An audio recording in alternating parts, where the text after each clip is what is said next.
Watch this 90-second reel and learn about the basics behind one of the coolest rocks out there, andesite.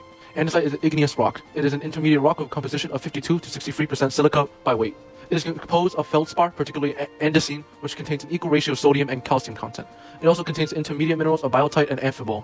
Andesite could quickly be identified by its iconic phenocrusts, or the white specks which are in circular form. It is commonly considered porphyritic, as phenocrusts are defined mineral grains which speckle it. Around these phenocrusts are condensed grains called ground mass, which isn't as visible as the phenocrust. So how does andesite form? Well, andesite is formed as subduction zones. In fact, it is one of the most common rocks to find, particularly around volcanically active locations involved in mountain orogeny. An example would be the high levels of andesite found along the Andes Mountains.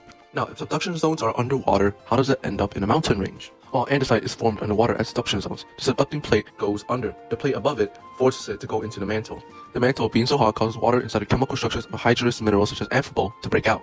This water lowers the melting point of numerous rocks in the region, such as periodotite, which is a common rock found around the mantle. And since periodotite is ultramafic, meaning it has a low silica content and has a high metal ion content, this contributes to the silica and metal ion content by the magma it forms. This magma being known as basaltic melt, or basaltic magma, due to its low silica content. Now, as the magma slowly makes its way to the surface, some parts cooling as it rises and melting more rock as it does, this eventually leads to an increase in percent of silica, as a lot of the metal content has been utilized to form igneous rocks, which are often mafic or ultramafic, as seen in the Bowen's reaction series. This is where the phenocrusts come from, as the slow cooling allows for the formation of these crystals of amphibole and paleoclast, which is found inside of andesite. These crystals forming inside of magma and being dragged along with the magma to the surface.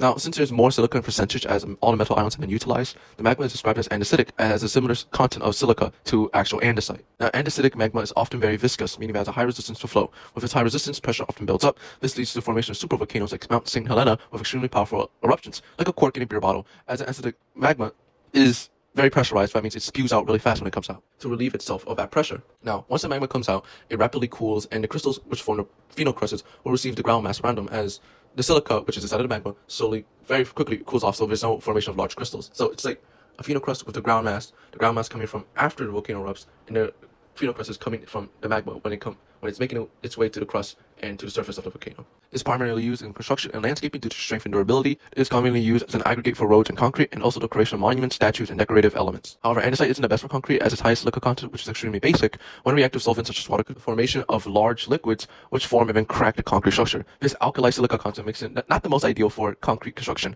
Some monuments it makes are the Borobudur Temple in Indonesia, Sacsayhuaman Citadel inside of Peru, and the Gate of the Sun in Bolivia.